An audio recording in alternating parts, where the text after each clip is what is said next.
You're listening to Inside Israel Today with Gil Hoffman on the Land of Israel Network. Hello and welcome to Inside Israel Today, broadcasting from Jerusalem on a fateful day in the history of the State of Israel. Today, there will be a plan unveiled for Israel's final borders that has been worked on now for 3 years by the Trump administration in Washington, together with the Netanyahu administration in Jerusalem. This plan calls for Israel to keep more of the land of Israel by far than any American plan ever has. It calls for Israel to keep almost all of the communities in Judea and Samaria that are called settlements by the world. It says that only unauthorized illegal outposts would have to be removed. Jerusalem would remain the capital of the State of Israel, and all talk that there has been in the past about there being a Palestinian state that would be on 100% of the land that Israel won in a war of defense in 1967, with land swaps, is not going to happen anymore. There would be a Palestinian state that would be much smaller. Israel would control all of its borders. It wouldn't look like very much of a state, but it would connect the West Bank to Gaza. And so this plan is very, very different than any plan there has ever been before. Other plans until now called for dividing the old city of Jerusalem. Ehud Olmert agreed to a plan as prime minister that would have internationalized the old city under the control of 5 countries: the United States, the new Palestinian state, Israel, Jordan, and Saudi Arabia. And this plan goes very, very far from that. Yet it still does require Israel to give up a lot of land that is empty in the biblical heartland of the Jewish people. It would create a Palestinian state with conditions that would never be met, like the Palestinians recognizing Jerusalem as the capital of the State of Israel, like demilitarizing Gaza. So it wouldn't really create a Palestinian state, but it would involve Netanyahu and other right-wing people declaratively accepting the creation of a Palestinian state in theory in the future.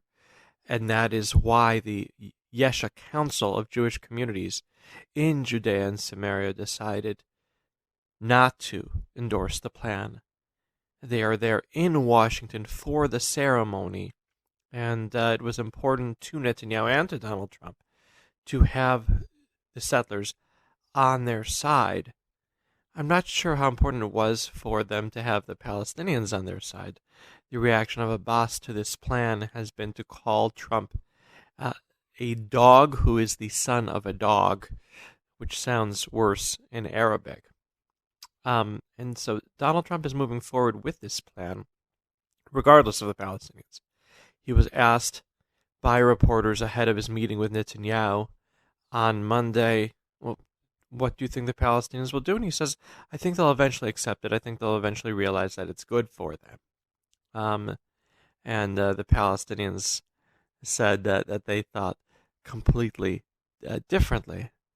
And I can understand how this could make people with right-wing views be very confused right now. Because on the one hand, what Abbas says is a terrible thing must be a very good thing for them. But on the other hand, there are concessions here that will be painful for them to make. I can also understand the conflicted views of the left wing in Israel, because on the one hand, they've been pushing for a two-state solution for 30 years now, and here this is theoretically a plan for a two-state solution. They've been pushing for the final border of Israel to be set for 70 years now, and this theoretically sets a final border. a final border that would not be recognized by any country around the world other than America, and maybe the countries that are close enough to Israel that they've already opened embassies. I guess that's only Guatemala, or trade offices, which is a few more countries in Jerusalem. And the left and the center, now we're including Benny Gantz, who endorsed the plan too, see this plan within a greater context, which is that it has been prepared by two people whose rule is in question and whose behavior also has to be questioned because their motives are not pure. And that is Benjamin Netanyahu and Donald Trump. I'll start with Trump because it's easier. Donald Trump is in the middle of his impeachment session in the Senate right now. This impeachment session in the Senate has no chance of passing because according to party lines, will the vote go? I mean, right now, there's talk right now that maybe the testimony of John Bolton could maybe affect the vote of a Republican senator. I don't think so. There's really no point in what's going on right now in the Senate. They're proving a point. That's about it. But it literally cannot result in the president being forced out. And until the Democrats come up with a candidate who has a chance of beating Donald Trump, he legitimately can move forward with any kind of international affairs. With Netanyahu, it's not as easy to figure that out because Netanyahu has not been reelected. Netanyahu, if anything, has gone to election after election in order to stay in power because he has not been reelected. Netanyahu was last elected in 2015. It's been 5 years. And since then, he has been indicted on fraud, breach of trust, and bribery charges, which now can formally be submitted to the court after he decided, or at least announced, 3 hours before the taping of this show, that he is rescinding his request for immunity from prosecution in his criminal cases.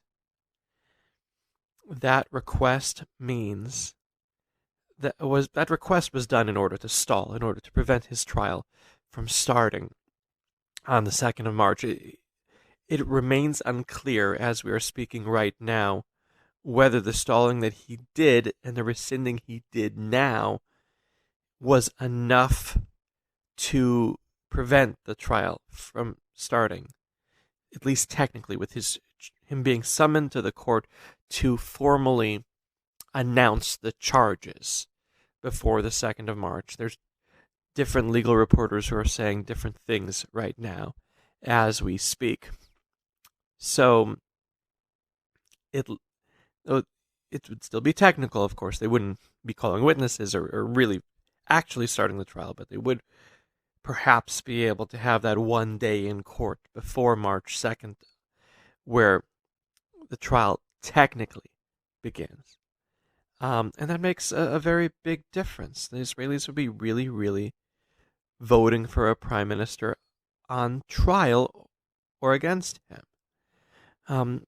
And he could very well be reelected with 61 MKs, in spite of him being an indicted man on trial, or he could very well face defections in his political camp of people saying that they don't want to have a prime minister who's on trial. And there could be 61, but chances are that there would be a stalemate again, which could lead to another election. And it's a very big question.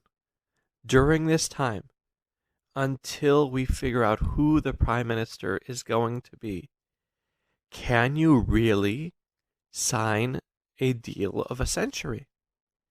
Can you really set forward a plan that would reset the borders of the state of Israel? Can you really make an agreement with another country, being America, obviously not the Palestinians who are not a country, at this time? regardless of what the legal advisors say, ethically, morally, it will remain a question that I certainly am not in a position, as informed as I am, to be able to answer. That is something that will be thought about for decades if this plan really does move forward. Keep in mind, we have had plans before that were advanced, whose legitimacy was in question. The Oslo Accords themselves passed because of two members of Knesset who were elected in a party on the right, to the right of Likud, who defected to the left and supported the plan of Oslo that was put forward by Yitzhak Rabin, joined his government as a minister and deputy minister, receiving benefits for taking their votes illegitimately and shifting them from right to left. Since then, that plan that resulted in the creation of the Palestinian Authority and Israel abdicating control over millions of Palestinians, but also in part resulted in intifadas and a lot of death. Since then, that plan has been very much questioned because of how it was passed. This plan right now, if it moves forward, no one will be able to say that it was moved forward in a way that was completely kosher and clean. Benny Gantz endorsed the plan in Washington after meeting with the President of the United States. We can play that tape here of what Gantz had to say about it. With the President of the United States, Mr. Donald Trump, a true and courageous friend of the State of Israel. We discussed matters of utmost importance to Israel's future and security, the details of which I will not disclose for the time being.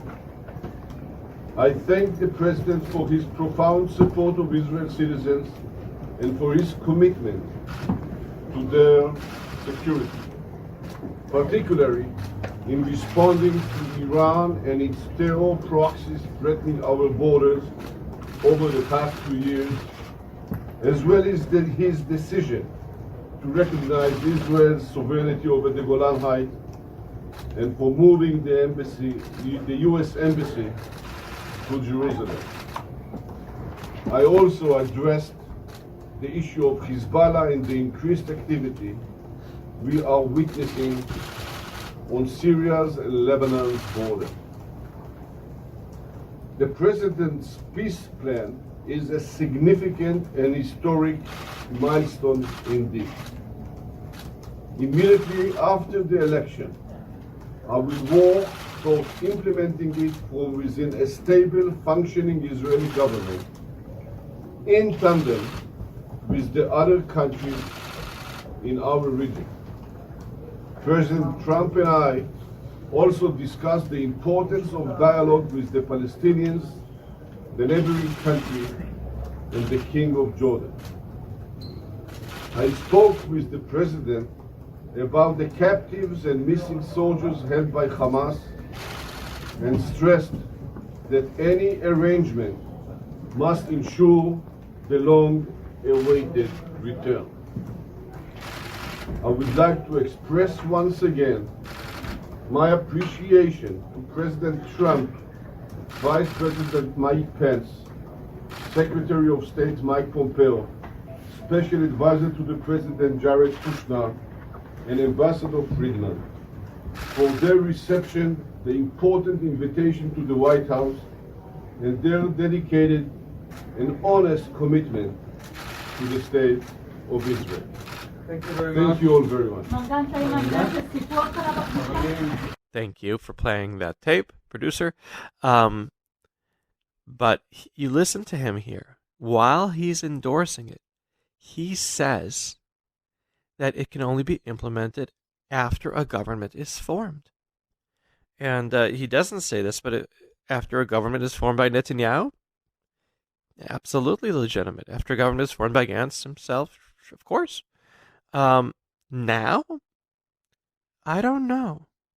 And is Netanyahu going to try to advance the plan and actually implement it before the election? Absolutely. Except if the Attorney General or the Supreme Court try to stop him, which could very well end up happening. Even if he tries to do something very, very consensus, like annexing. Actually, annexing is not even the proper word, because annexing is a complicated legal process. We're talking about applying Israeli law.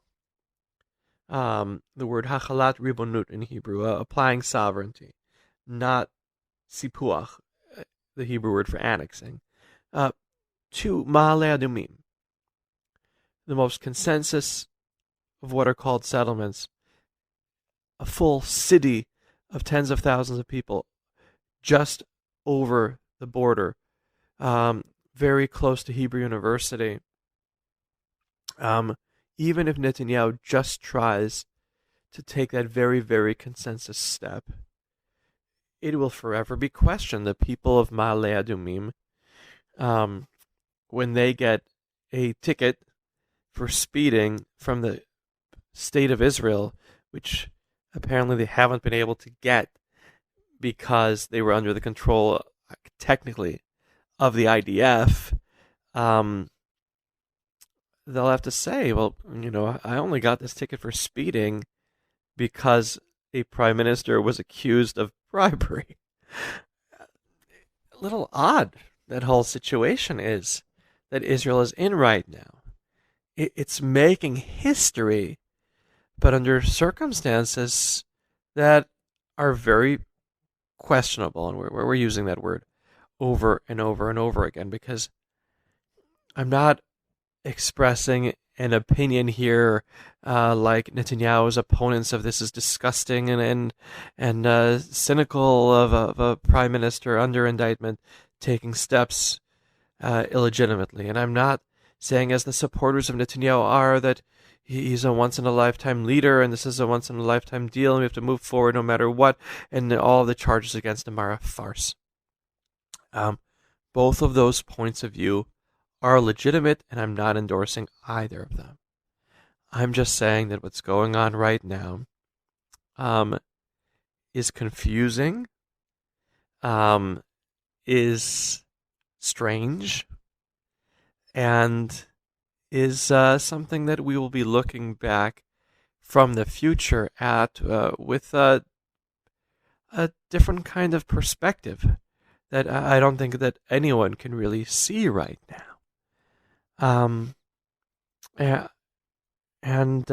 This is something that has been going on and going on and going on.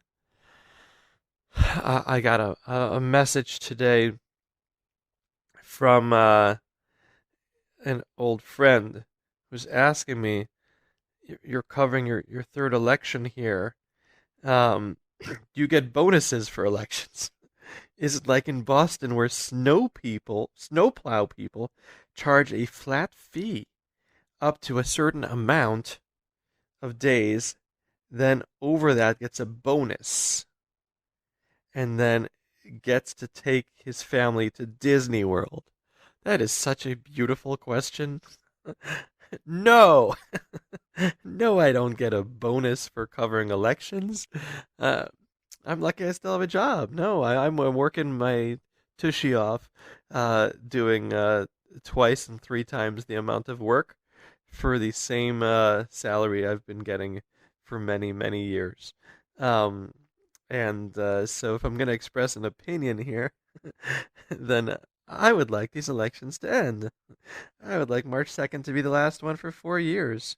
That is all a political correspondent can really say at this juncture when we're trying to remain objective here against all odds at a time when people are more opinionated than ever, and at a time when both the United States and Israel have been more politicized than ever. So that is all a political correspondent could be saying right now at this time of hyper-politicization and polarization, both in Israel and the United States. After the break, we will speak about a more consensus issue about Kobe Bryant. Josh Hasten here, Israel Uncensored on the Land of Israel Network at thelandofisrael.com. Listen to my show this week with Ambassador Yoram Edinger, who discusses the upcoming Trump deal of the century. The so-called deal of the century may subordinate Middle East reality, never to devise a plan based on best-case scenario. Tune in for the full exclusive interview here on my show, Israel Uncensored, on the Land of Israel Network at thelandofisrael.com.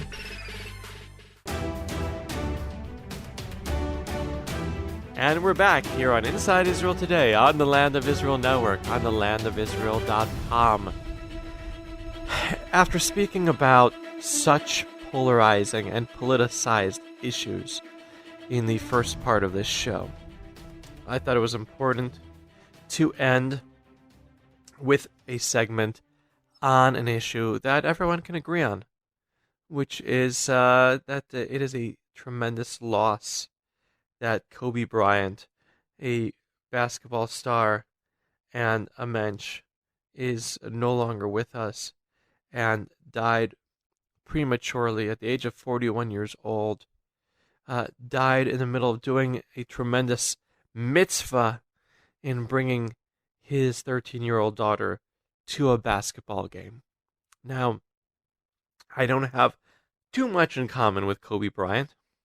I was never a Lakers fan. I grew up watching Michael Jordan, the best basketball player who ever lived, growing up in Chicago.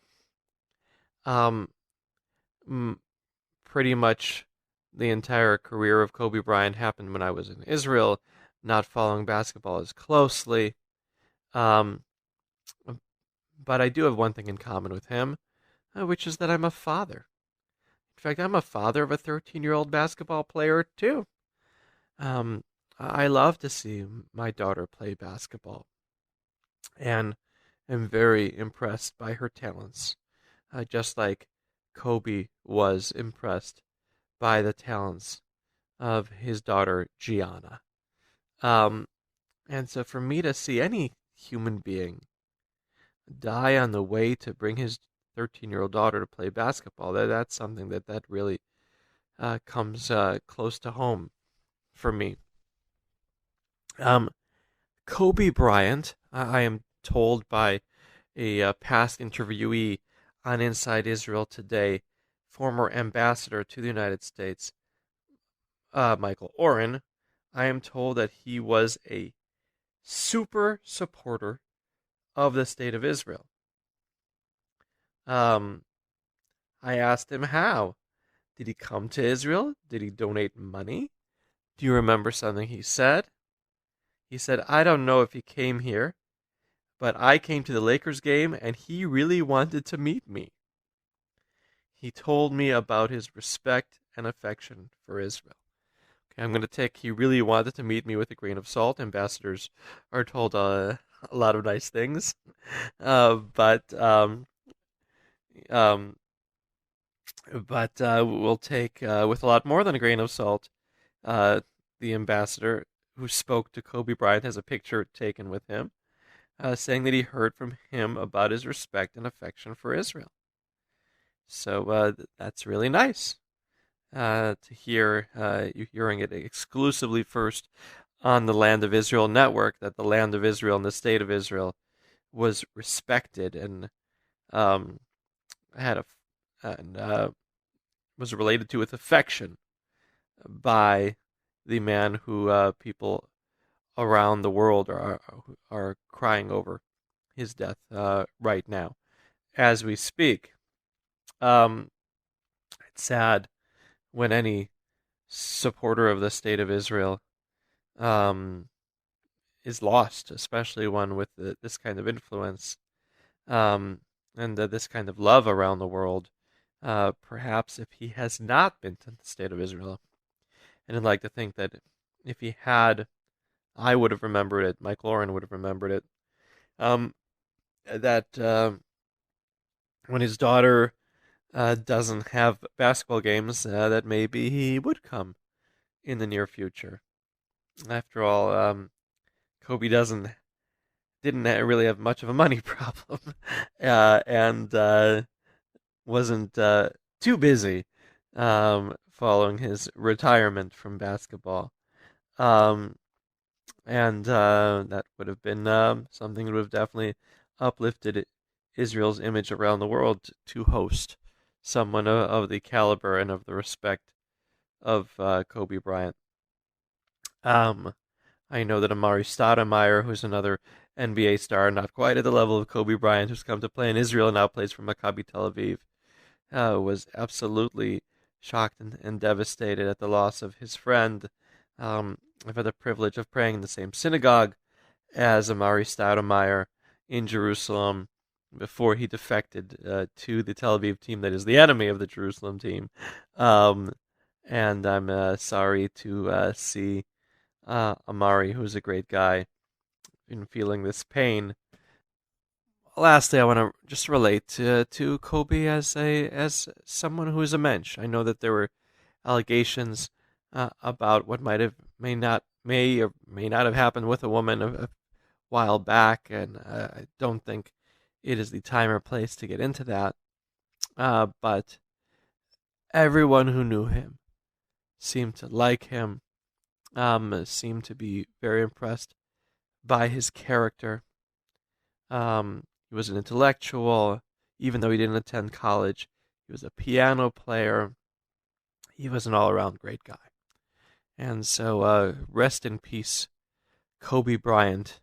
As I wrote on Twitter, Baruch Dayana Emet, Kobe ben Pamela. And may his memory be for a blessing. This has been Gil Hoffman, broadcasting on the Land of Israel Network, on thelandofisrael.com. Thank you, and have a wonderful day.